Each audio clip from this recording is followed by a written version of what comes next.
desde a Terra aí a gente vai lembrar o processamento evolucional desde os primórdios da evolução do homem até o que nós estamos na nossa condição hoje e aquilo que a gente vai carregar enquanto reencarnarmos no planeta. Porque o sangue é vida. O que é que tem sangue? O vegetal tem sangue? O homem.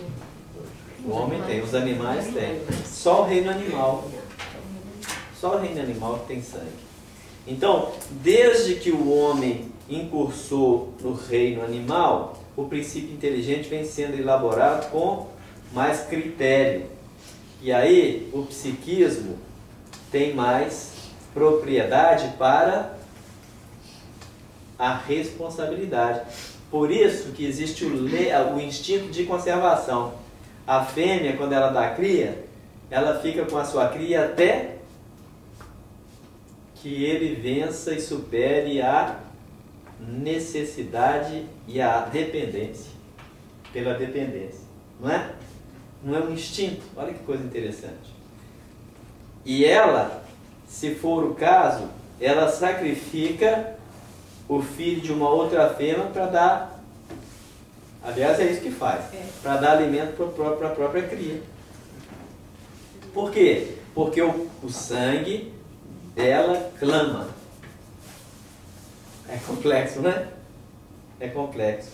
Agora, ela está fazendo errado, pegando a cria do outro, ou a mãe da outra cria, para alimentar os seus filhos? Não. Tá certo. Sobrevivência. Sobrevivência. Compreende?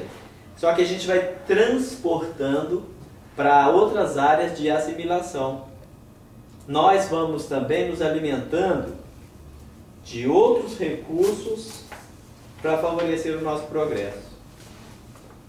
Nós tiramos de outras mães, de outras crias, de outros filhos, isso em termos de assimilação espiritual, para nos alimentar e para alimentar também as nossas crias, nossas mães, a nossa família.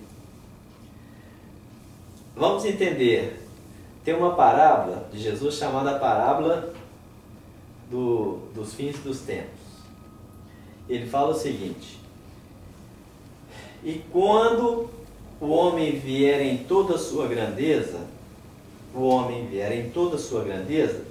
assentar-se-á no trono de sua glória.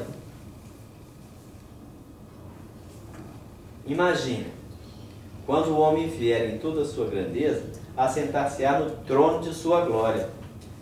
E aí ele vai fazer a separação do que é bom e do que é mal. E aí ele coloca simbolicamente a separação das ovelhas e dos bodes. Mas o homem que chega na sua grandeza, para sentar-se no trono da sua glória, que a gente acreditava que era Jesus fazendo o julgamento final, é cada um de nós. Quando chegarmos no ponto, no ápice da nossa evolução. Por quê? Aliás, ele fala, é o Filho do Homem. E quando o Filho do Homem chegar, né, no seu aspecto de evolução, ele vai fazer essa separação. Porque o Filho do Homem é o quê? É o recurso de todas as reencarnações, é o substrato de toda a evolução, de todas as experiências. O Filho do Homem, na realidade, não é Jesus na parábola, é cada indivíduo, a consciência. E é isso que acontece. Jesus não vai julgar ninguém, não julga ninguém, por isso que ele fala, eu a ninguém julgo. Cada indivíduo é que faz por si o próprio julgamento.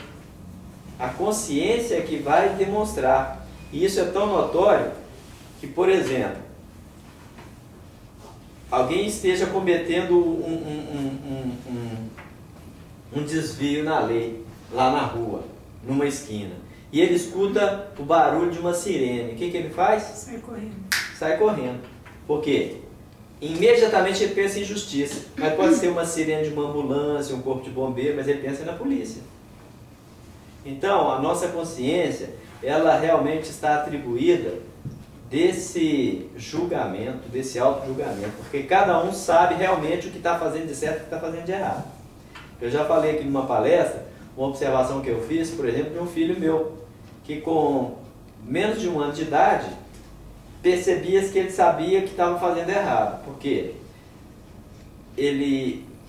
A gente chegava, eu coloquei tampões assim, protegendo as tomadas, os tampões de plástico, e aí quando eu chegava ele estava assim com um palitinho e puxando aquele negócio para enfiar o palitinho ali, só que ele escondia. Aí, olha, ele sabe o que está fazendo. E ele tanto sabia que um pouco tempo depois ele fez algo interessante, que já estava maiorzinho, eu acho que ele estava querendo ter experiência com a eletricidade. Ele desconectou de um abajur a lâmpada, e a sorte é que ele não segurou, ele deixou cair o garfo dentro do bocalzinho da lâmpada. Aí caiu a eletricidade e fundiu a ponta do garfo que caiu lá. Se ele tivesse segurando, ele teria desencarnado. Mas o susto foi tão grande que a partir daquele dia, depois de muitas atenções que eu chamei, aí ele viu que não deveria continuar. Então, ele punha a mãozinha para trás, e é muito comum. A criança, por exemplo, vai mexer com algo que já foi chamado a atenção, ela sabe que não pode, ela vai... Até porque algumas coisas que o indivíduo pode estar tendo até um contato ali pela primeira vez, ficou tanto tempo no plano espiritual que não existe mais, não existia aquele objeto aqui. Quando ele volta, ele vai defrontar com aquilo, eu quero pegar, eu quero ver como que é. Curiosidade. Curiosidade. Bom, nosso tempinho está se avançando.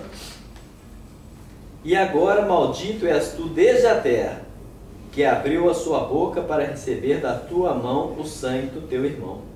Agora, maldito és tu desde a terra, que abriu a sua boca para receber da tua mão o sangue do teu irmão. Então, o indivíduo, quando ele pratica o delito, a consciência dele mesmo vai ditar. Então vamos dizer, é como se tivesse uma voz, uma boca, que constantemente vai estar acusando: você fez isso, você cometeu esse delito, você cometeu esse crime. No caso aqui, literalmente, a questão do homicídio, né? O homicida, ele vai estar sempre com aquela situação na cabeça dele. O suicida já foi narrado para nós, por vários suicidas em reuniões mediúnicas, nas obras que a gente vê subsidiárias, principalmente através do Chico Xavier e do Divaldo Franco. Fica aquele processo de cobrança constantemente. A pessoa que cometeu qualquer delito que seja, principalmente aqueles que são muito graves contra a vida, chega sempre um momento, por mais que ela se oculte, por mais que ela esqueça, até que ela libere daquele processo através da lei de amor, sempre haverá aquela cobrança. Sempre haverá aquela cobrança. Porque isso é que é o tribunal da justiça divina, a consciência. Né? A consciência. E aí, quando lavrares a terra, não te dará mais a sua força. Fugitivo e vagabundo serás na terra. E aí, existem assimilações falando de um determinado grupo de nômades, né, que ainda existem, de que eles são descendência de Caim. Não tem nada a ver uma coisa com a outra, né? Na realidade,